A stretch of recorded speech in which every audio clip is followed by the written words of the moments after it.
Hey everyone, so today's remedy is सिफिलिनम। सिफिलिनम नाम से हमें पता चल रहा है कि सिफिलिस से रिलेटेड है। सिफिलिस एक डिज़ीज़ है as we all know. Syphilis disease जो है बैक्टीरियल डिज़ीज़ होता है और जो ट्रेपिनोमा पैलेडियम होता है इसका बैक्टीरिया जो इसे कॉज करता है। तो सिफिलिस जो बीमारी है उसके डिस्चार्ज से, सिफिलिटिक डिस्चार्ज से ये मेडिसिन बनी है। That means it is a nosode. Nosode हमें पता है कि जो डिजीज़्ड पार्ट होते हैं उनके डिस्चार्जेस से बनते हैं। सो सिफिलिनम जो बनती है सिफिलिटिक डिस्चार्ज से बनती है, सिफिलिस बीमारी के डिस्चार्ज से।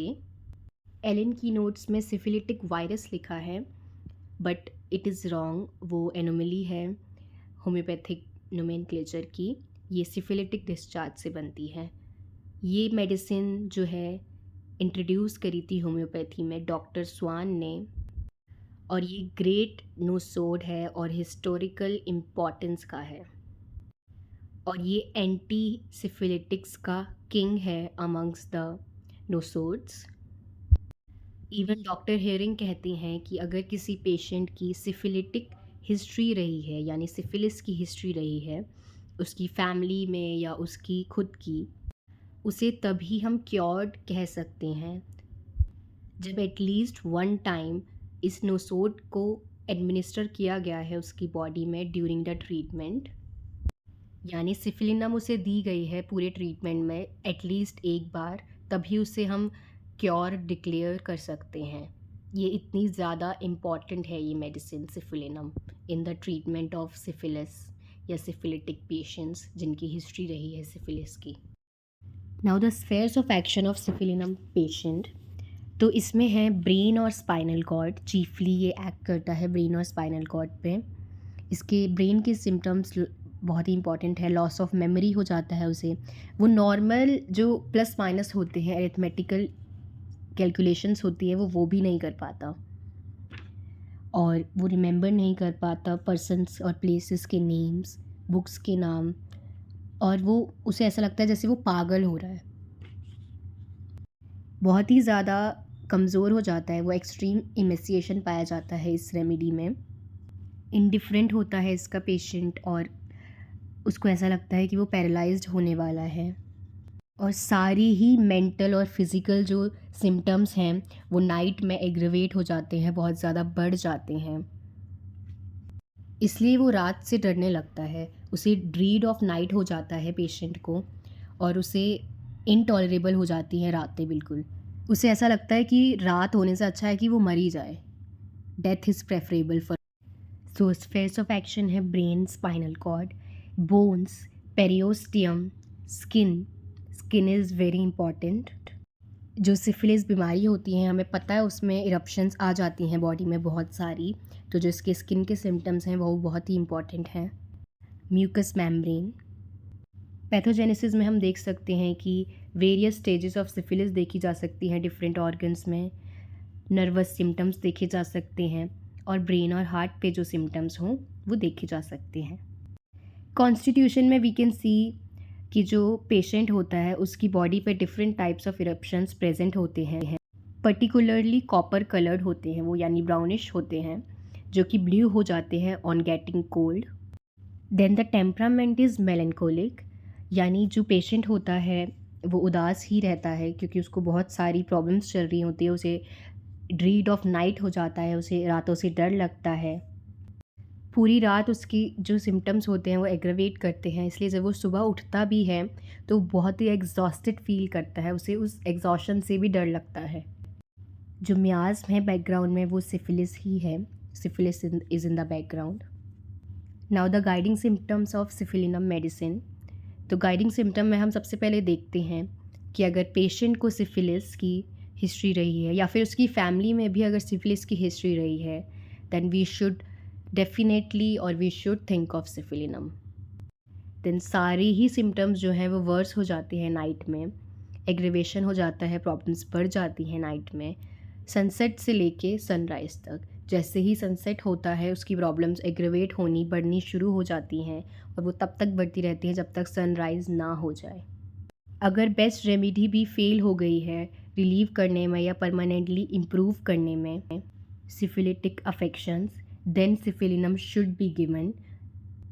जो पेन्स भी हैं वो सनसेट से लेके सनराइज़ तक रहते हैं, पेन इंक्रीज़ करते रहते हैं और डिक्रीज़ करते हैं ग्रेजुअली, शिफ्टिंग इन नेचर भी होते हैं पेन।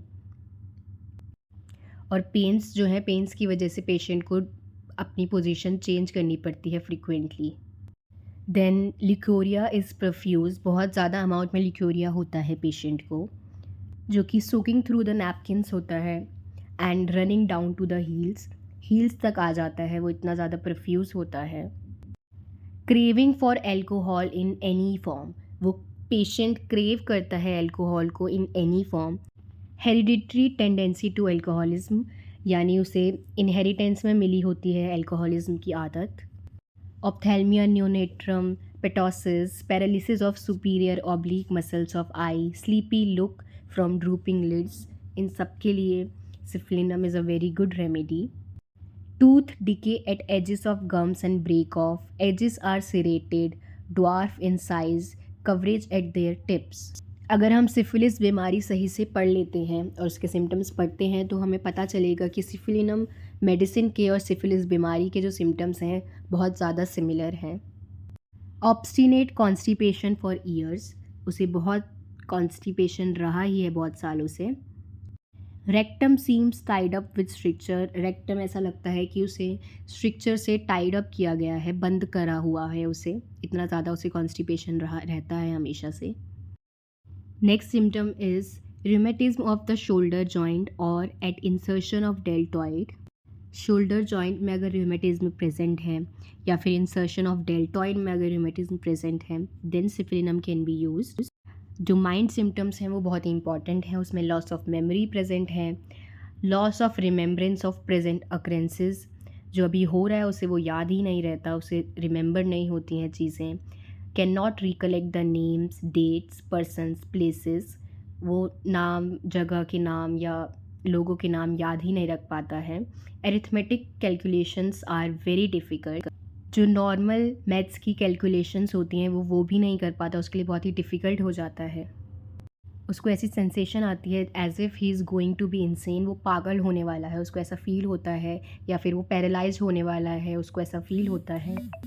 एपैथी एंड इंडिफरेंस आ जाता है उसके अंदर, वो किसी की प्रॉब्लम्स फील नहीं कर पाता, वो सबसे डिसइंटरेस्टेड रहने लगता है, उसे किसी से फ़र्क नहीं पड़ता।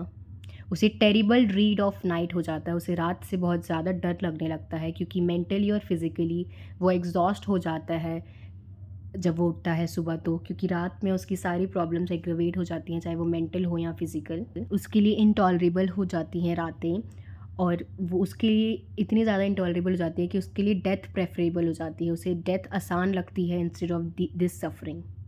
Fears the terrific suffering from exhausting on awakening पे, उठने पे उसको जो वो एग्जॉशन फील होता है, वो जो तकलीफ़ फील होती है कि वो पूरी रात इतना मेंटली और फिज़िकली परेशान था, थकावट जो महसूस होती है उसकी वजह से उसे डर लगने लगता है उस चीज़ का।